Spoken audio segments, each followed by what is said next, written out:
കോഴിക്കോട് എലത്തൂരിൽ പെൺസുഹൃത്തിനെ കൊലപ്പെടുത്തിയ വൈശാഖനായി പോലീസ് ഇന്ന് കസ്റ്റഡി അപേക്ഷ കൊടുക്കും.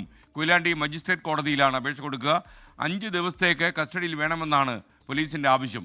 ദീപക് തർമ്മണം കോഴിക്കോട് നിന്ന് ചേരുന്നു. Deepak, good morning. വിശദാംശങ്ങൾ വാർത്തയുടെ. Very good morning S K. ഒരുപക്ഷെ ഈ പ്രഭാതത്തിൽ നമുക്ക് ഇത്തരമൊരു വാർത്ത പറയേണ്ടി വരുന്നത് തന്നെ ബുദ്ധിമുട്ടുള്ളതാണ്. കാരണം അത്രമേൽ ഭീകരമായ ഒരു ലൈംഗിക വൈകൃത പീഡനത്തിൻ്റെ ചുരുളഴിയുകയാണ് ഇപ്പോൾ ഈ കേസിൻ്റെ അന്വേഷണത്തിൽ.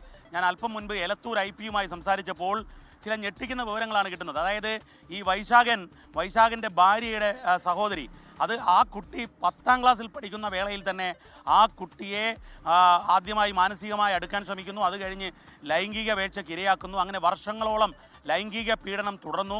ഏറ്റവും ഒടുവിൽ ഈ കുട്ടി മറ്റൊരു ബന്ധം കൂടി തിരിച്ചറിയുന്നു. അങ്ങനെ അതിനെ ചോദ്യം ചെയ്യുന്നു. ആ ചോദ്യം ചെയ്യലാണ് കൊലപാതകത്തിലേക്ക് എത്തിച്ചത്.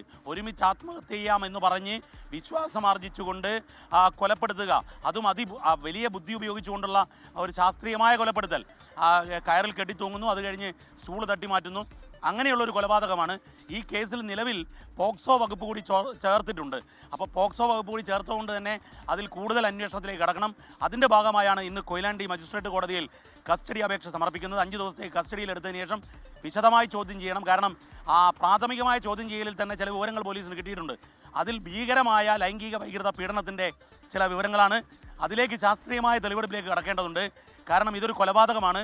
ആ കൊലപാതകം ഒരു ലൈംഗിക വൈകൃത പീഡനത്തിൻ്റെ റിവഞ്ച് കൊലപാതകം കൂടിയാണ് എന്നുള്ളത് പോലീസ് സ്ഥിരീകരിക്കുകയാണ്.